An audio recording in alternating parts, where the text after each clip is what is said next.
Hello, just a quick one. I'm currently in the middle of making a video which will be which sounds better, Battle of the Brass. So I've got this one brass piece and I'm putting it through different sample libraries and different playbacks and putting it basically into a 10-minute video where side by side we're going to be comparing which playback or library sounds best. And currently I'm working on the Spitfire BBC Symphony Orchestra and Sound Iron's Hyperion Brass Elements library, and there was a couple of very interesting things that cropped up or that I noticed that I thought would be really interesting to do a quick video on.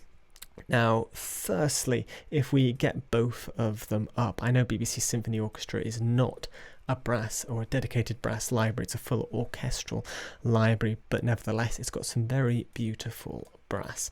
So that's that one there. We're using the professional one, although I'm not using any complicated mixes, I'm just using mix 1. So technically the core one would do the exact same thing which is going on here. And if we get the Sound Iron one up as well, now BBC Symphony Orchestra is between £400 to £800, while the Sound Iron Brass works within the contact player and is at $99. But it is just brass, it's not the full orchestra.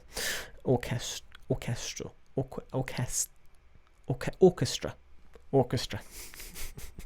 Get my tongues tied.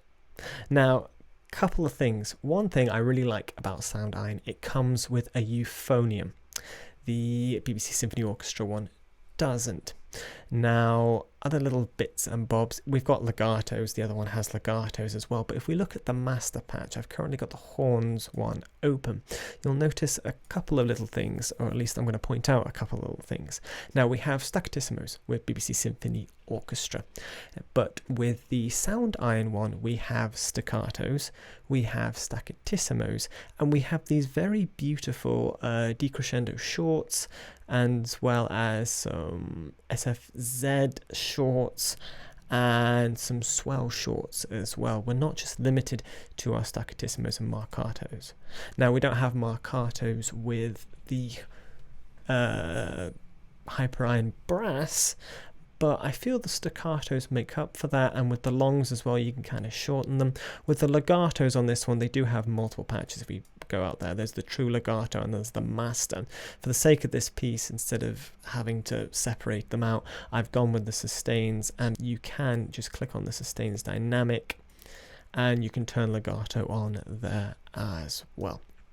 And just to kind of show you this in action, I'm going to show you a little section of the piece where I find having these multiple different shorts comes really handy.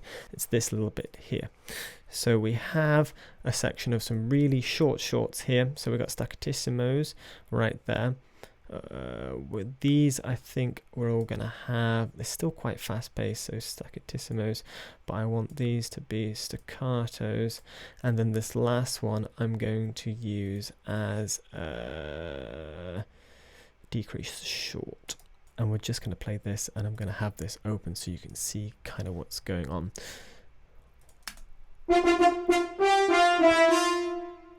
See what I mean? Just by having those 3 different options for shorts, it gives me so many more options and, dare I say, a more realistic sound. If we go from that, I'm going to unmute this and we're just going to listen to the horns here. Same passage, and what we've got going for us is basically staccatos or staccatissimos and a long at the end. Now, which do you prefer? I'm going to drop back down quickly and play the last one again. I guess you could put that as a long, 2 different playing styles, but personally I like having that extra flexibility. It might be to taste. You might actually like the short with the legato over that one, but I just like the fact I have all these nitty-gritty details that I can really get into with this sound iron library. Now, the other thing I have noticed when creating this, I will give you a little sneak preview actually of the piece, especially these two versus each other, saying that I'm in the middle of the sound iron one and sorting out some of the dynamics and articulation sets. But what I found with the BBCSO is I'm wanting more. I'm pushing it. I'm almost maxing out my modulation, my dynamics more, and I'm not getting that little top brassy sound that I want. While with the sound iron, I'm actually having to bring it back. We have that nice, what's the word, powerful brass sound. I do need to do some spatialization with it, maybe add a little bit of reverb. It's not as spacious, that's because we've got the mix here, but granted, you do have the mic positions with BBCSO if you've got the Pro, while with the one over here, sound iron, you do actually have this very beautiful mixing window. If you go over to space, and you can place it wherever you want. I haven't placed them quite yet, but let's just do the beginning. I'm going to play BBCSO first, and then we will play sound iron.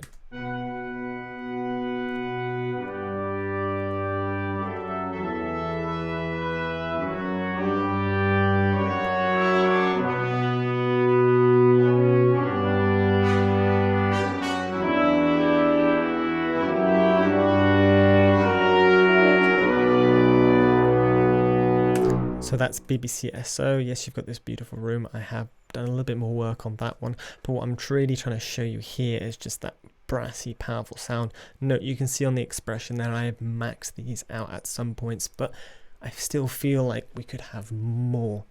Okay, let's listen to sound iron now. Make sure that's done.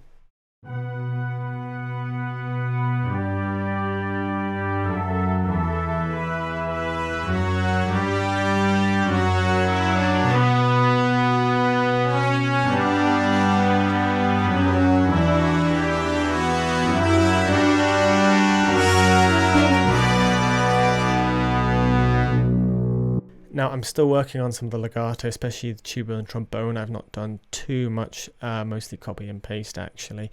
But I'm getting more of a brassy, more of a powerful sound, especially when we hit those top notes up there. I just feel like I'm getting so much more. And you can even see there, I've upped the volume on the horn just so that this phase could come through it a little bit more with everything else and still have that nice brassy sound. I'm trying to use another word than brassy sound, but just, you know what I mean. BBCSO sounds more tame. Wow, I feel like, especially if I put a little bit more work into this, as I said, I haven't done as much work on this one as I have with BBCSO, I'm going to get a more powerful sound. So interesting observations so far with the Battle of the Brass video, which should be coming out, I don't know, probably November at this rate. I've still got November, December, I've still got a lot of work to do on it, but exciting stuff. I will see you in the next video.